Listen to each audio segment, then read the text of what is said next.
Praise the lord. యెషయా ప్రవక్త రాసిన యెషయా గ్రంథము 66వ అధ్యాయము 13వ వచనము చదువుకుందాం. ఒకని తల్లి వానిని ఆదరించినట్లు నేను మిమ్మను ఆదరించెదను, యెరూషలేములో మీరు ఆదరింపబడెదరు.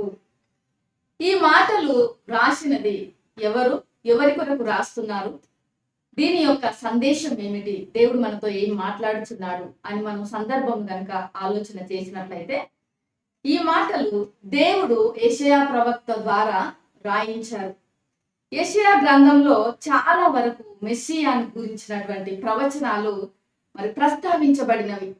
యెషయా గ్రంథము పెద్ద ప్రవక్తలలో చాలా ప్రాముఖ్యమైన గ్రంథముగా పరిగణించబడింది. ఇందులో 66 అధ్యాయాలు ఉన్నాయి. యెషయా ప్రవక్త యొక్క కుటుంబ నేపథ్యం కానీ తన యొక్క వ్యక్తిగత జీవితం గురించిన విషయాలు మనకు చాలా తక్కువగా తెలిసినప్పటికీ చాలా మంది బైబిల్ పండితులు ఏమంటారంటే, యెషయా ప్రవక్త మంచి రాయల్ ఫ్యామిలీకి చెందినవాడు. ఆయన అందుని బట్టి రాజులను త్వరగా అప్రోచ్ అవ్వగలడు, వారిని చేరుకోగలడు, అనేకమైనటువంటి విషయాల గురించి ఆయన చర్చించగలడు అనే మాటలను మనం వింటుంటాము. అయితే ఇక్కడ యెషయా ప్రవక్త యూదా ప్రవక్తగా ఆయన పిలువబడినాడు. అలానే 8వ శతాబ్దంలో ఆయన ప్రవచించిన ప్రవక్తగా, జీవించిన ప్రవక్తగా ఉన్నాడు. యేసు ప్రభువుల వారి యొక్క జననానికి 700 సంవత్సరాల పూర్వమే యెషయా ప్రవక్త ఈ మాటలు రాస్తున్నారు. ఇశ్రాయేలు ప్రజలు పాపం చేసి దేవుని దృష్టిలో దోషులైనారు. అలానే దేవునికి దూరంగా వాళ్ళు జీవిస్తున్నప్పుడు దేవుడు యెషయా ప్రవక్తని పిలిచి దేవుని యొక్క సందేశమును ఆయనకు తెలియజేశాడు. అదేమిటి అంటే, దేవుని యొక్క ఉగ్రత రాబోతున్నది. ఆ ఉగ్రత రాబోతున్నది కాబట్టి ప్రజలు వెంటనే తమను తాము తగ్గించుకొని పశ్చాత్తాపడి దేవుని చెంత తమ పాపం ఒప్పుకొని ప్రార్థిస్తే దేవుడు వారికి ఒక నిరీక్షణను గురించినటువంటి సందేశాన్ని కూడా తెలియజేస్తున్నాడు.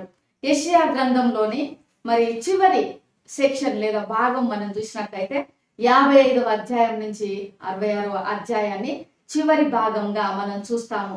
ఇందులో ఉన్నటువంటి ముఖ్యమైన సందేశం ఏమిటి అంటే, ఎవరైతే దేవుని యందు నమ్మకముంచి వినయము విధేయత చూపి సంపూర్ణ విశ్వాసం ఉంచుతారో వారికి క్రొత్త ఆకాశము, క్రొత్త భూమిని గురించినటువంటి సందేశమును దేవుడు ఇక్కడ అనుగ్రహించాడు.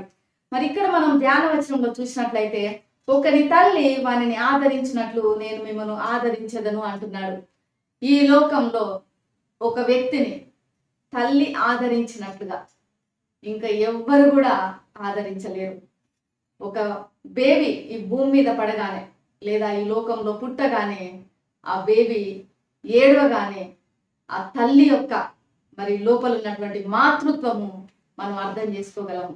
ఆ తల్లి ఎంతగా పరితపిస్తుంది ఆ బిడ్డ గురించి.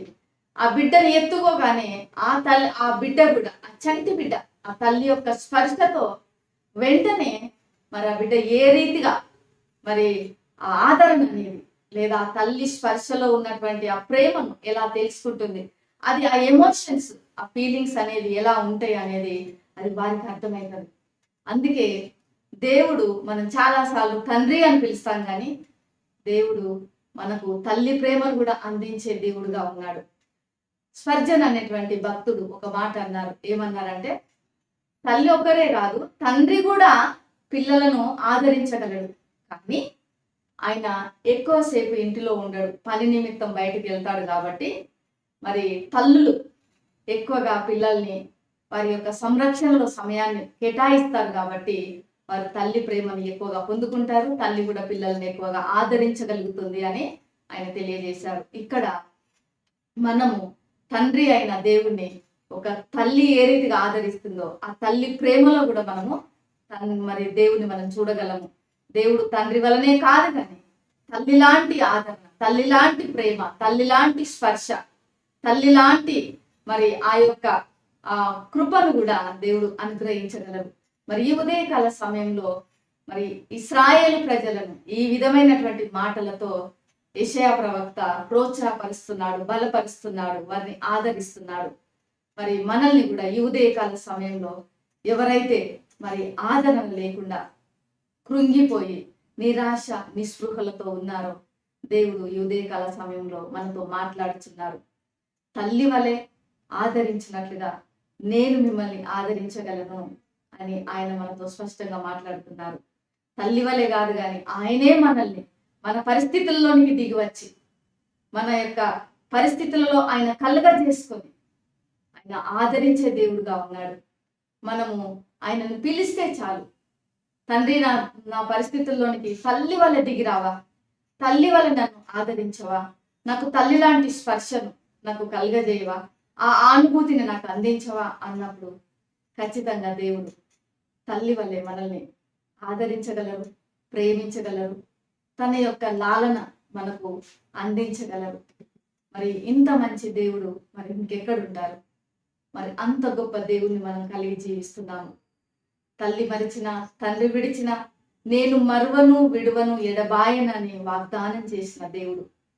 మరి గర్భంను ధరించిన స్త్రీ చంటి బిడ్డను మరచిన, ఆమె మరచునేమో కానీ నేను నిన్ను మరువను, చూడుము నా చేతుల మీద నేను చెక్కి ఉన్నాను, నీ ప్రాకారములు నా ఎదుట ఉన్నవి అని దేవుడు సెలవిస్తున్నాడు. మరి ప్రియమైనటువంటి వారులారా, మీరు ఏ పరిస్థితుల్లో ఉన్నప్పటికీ తల్లి వలె ఆదరించే దేవుడు, తల్లి వలె స్పర్శించే దేవుడు, తల్లి వలె కరుణ చూపే దేవుడు మరి మనకున్నాడు. మనం ఒంటరి వారం కాదు. మనము ఎంత మాత్రం కూడా నిరాశ నిస్పృహలకు గురి కావాల్సిన పని లేదు. ఎందుకంటే అంత గొప్ప దేవుడిని మనం కలిగి ఉన్నాము. మరి ఆయనను మన పరిస్థితుల్లోనికి ఆహ్వానించుదాము. ఆయన యొక్క చల్లనైన స్పర్శతో కూడిన ఆదరణను మనం పొందుకుందాము. అట్టి అనుభూతిని దేవుడు మీకు అనుగ్రహించుగాక.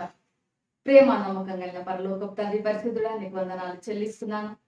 తల్లి వలె ఆదరించే ప్రేమను, దయను, కనికరమును మీరు మాకు అనుగ్రహించినందుకు నీకు వందనాలు చెల్లిస్తున్నాను. ఈ యొక్క ఉదయకాల సమయంలో ఈ వీడియో వీక్షిస్తున్న బిడ్డలు ఎవరైతే ఆదరణ కొరకు ఎదురు చూస్తున్నారో, తల్లి లాంటి చల్లనైన స్పర్శ కొరకు ఎదురు చూస్తున్నారో, ఎవరైతే కన్నీరు కారుస్తున్నారో, ప్రభువా మీరు తల్లి వలె వారిని ఆదరించండి, ఓదార్చండి, వాళ్ళ కన్నీటిని తుడిచి ధైర్యపరచండి. యేసు నామములో ప్రార్థిస్తున్నాను తండ్రి, ఆమేన్. దేవుడు మిమ్మల్ని దీవించుగాక.